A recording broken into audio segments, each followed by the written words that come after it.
मुझे एक झूठे केस में फंसाया गया। मुझे जेल भेज दिया गया। हमें कई महीने जेल में रखा। कोर्ट ने कहा केजरीवाल निर्दोष है। केजरीवाल ने कोई भ्रष्टाचार नहीं किया। कोर्ट ने सीबीआई की जांच पे ही सवाल खड़े कर दिए। नमस्कार।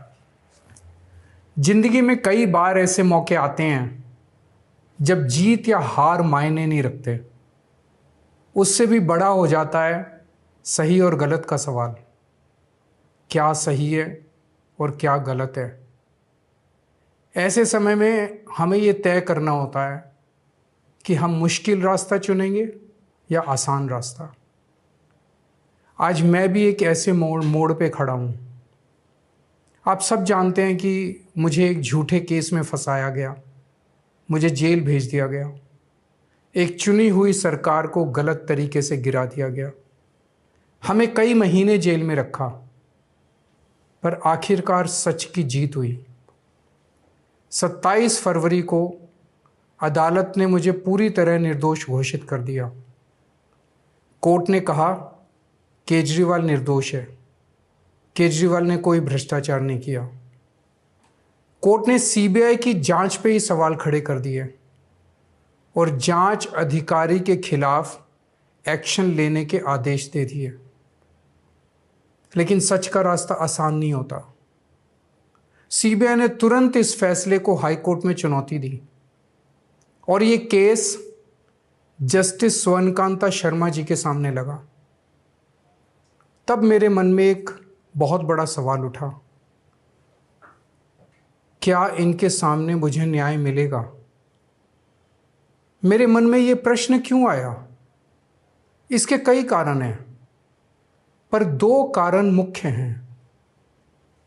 पहला कारण ये कि आरएसएस की जिस विचारधारा वाली सरकार ने झूठे आरोप लगा के मुझे जेल डाला, जज साहिबा ने स्वयं माना है कि उस विचारधारा से जुड़े संगठन अखिल भारतीय अधिवक्ता परिषद के मंचों पे वे कई बार जाती रही हैं।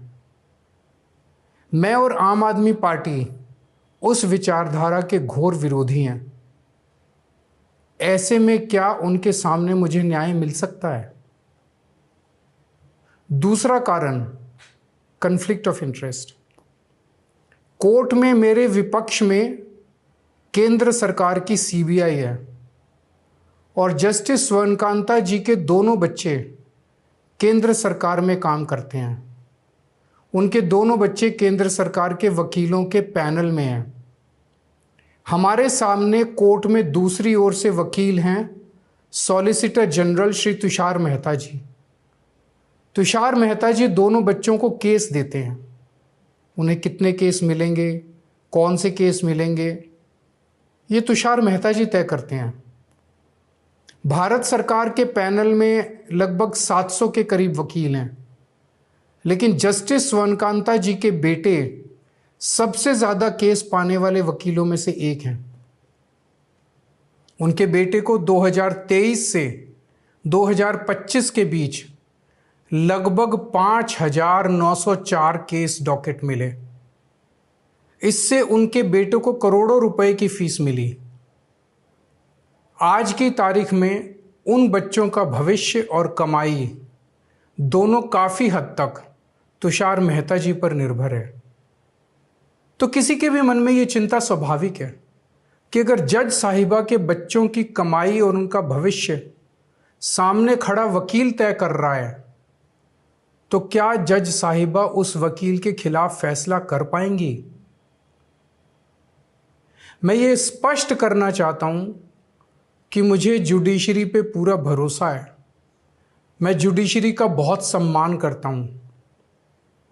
जब मेरे खिलाफ गलत साजिश हुई तो हमारे देश की जुडिशरी ने ही मुझे न्याय दिया था। जब मुझे झूठे केस में गिरफ्तार किया गया तो इसी जुडिशरी ने मुझे बेल दी थी।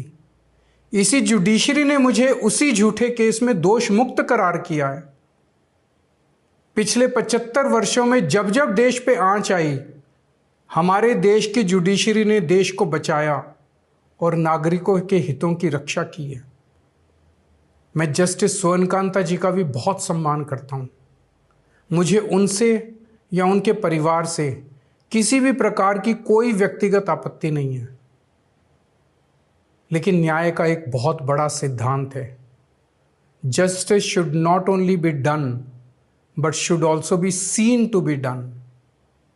इसलिए मैंने जस्टिस स्वर्णकांता शर्मा जी से पूरे सम्मान के साथ अनुरोध किया कि वो इस कन्फ्लिक्ट ऑफ इंटरेस्ट जैसे कारणों की वजह से इस केस से खुद को अलग कर लें, लेकिन उन्होंने मेरी दलीलें खारिज कर दी और फैसला दिया कि वो स्वयं ही ये केस सुनेंगी।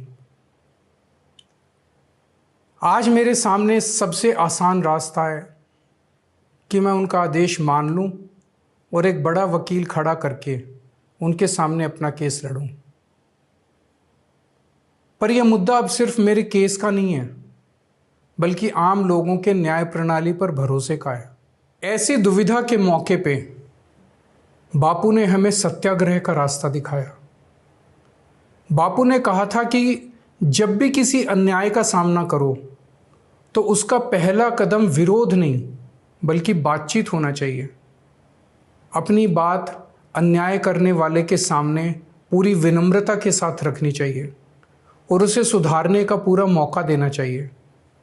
सारी कोशिशों के बाद भी अगर न्याय ना मिले तो अंतरात्मा की आवाज़ सुनो। यदि अंतरात्मा की आवाज़ कहती है कि न्याय नहीं हुआ तो शांति और विनम्रता के साथ सत्याग्रह करना चाहिए। फिर उसके जो भी परिणाम हों वो सहर्ष स्वीकार करने चाहिए। पर इस पूरे प्रकरण में अन्याय करने वाले व्यक्ति के प्रति किसी भी प्रकार की नफरत या गुस्सा नहीं होना चाहिए। मैंने भी बातचीत से शुरुआत की, पूरी निष्ठा और विनम्रता के साथ जस्टिस स्वर्णकांता जी के सामने अपनी बात रखी। उन्हें इस केस से अलग होने के लिए याचना की। मैंने आग्रह किया कि मेरा केस हाई कोर्ट के किसी भी अन्य जज द्वारा सुन लिया जाए, लेकिन उन्होंने मेरी प्रार्थना अस्वीकार कर दी। उन्होंने फैसला दिया कि वे अपने आप को इस मामले से अलग नहीं करेंगी और ये केस वो स्वयं ही सुनेंगी।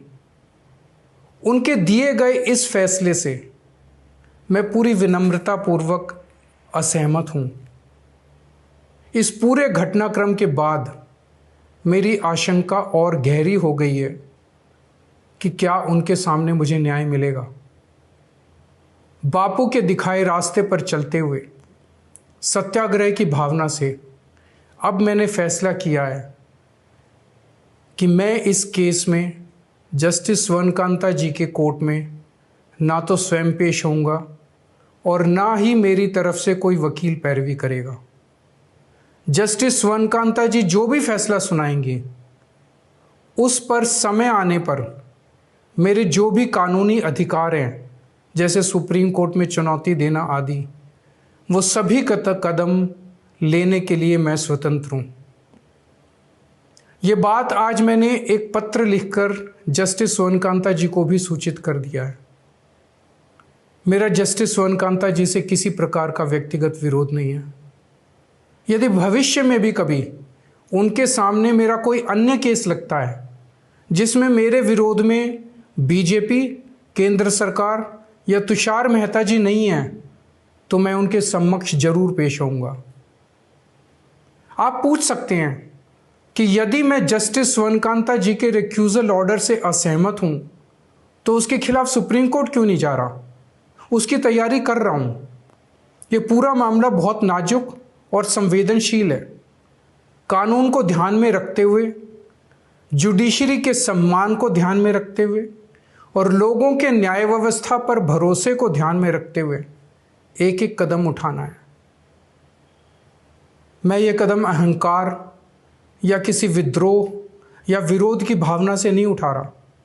इस कदम के जरिए मेरा मकसद देश की कानून प्रणाली को चुनौती देना भी नहीं है और ना ही मेरा मकसद न्याय व्यवस्था का अपमान करना है।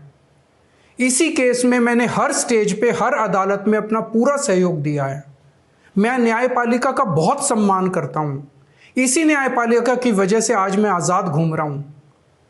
मेरा सिर्फ और सिर्फ इससे एक ही मकसद है, देश की न्याय व्यवस्था पर लोगों के भरोसे को और मजबूत करना, लोगों में ये अटूट विश्वास भरना कि ज़रूरत पड़ने पर हमारे देश की न्याय व्यवस्था से उन्हें न्याय ज़रूर मिलेगा। जय हिंद।